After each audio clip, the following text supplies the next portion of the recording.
இந்த சிவனடியார் ஆகிறது சாதாரண விஷயம் இல்ல.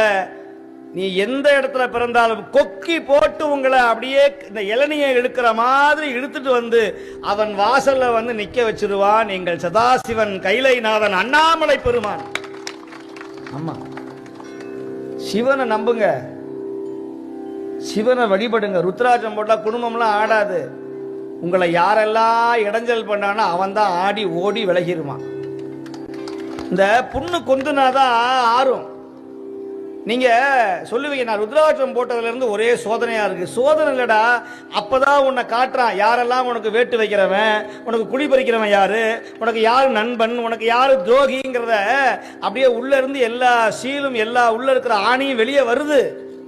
அதை நீ சோதனைன்னு சொல்ற. இல்ல இல்ல, உன் புண்ணை ஆற்றுவதற்கான அந்த சாதனையை செய்வதற்காக தான் சுவாமி செய்யற அந்த திருவிளையாடல்னு யாருக்கு புரியுது? ஒரு ஏழை தன்னுடைய கடவுளை கிண்டல் பண்ண கிடையாது. ஒரு இந்துவாக பிறந்தவன் தான், சைவனாக பிறந்தவன் தான் நம்முடைய சிவனை ஏற்றுக்கொள்ள மனசு வரல. அதனாலதான் இன்னைக்கு சிவாலயங்கள்லாம் இப்படி திருப்பணி இல்லாம, பல இடங்கள்ல விளக்கரிக்காம, சுவாமிக்கு அபிஷேகம் இல்லாம. ஏன் காரணம்னா, ஒரு கும்பல் சொல்லுகிறது சிவனை கும்பிடாதேன்னு சொல்லுது. நான் ஏன் திரும்ப திரும்ப சொல்றேன்னா, நான் சிவனுக்காகவே பிறந்தவன்.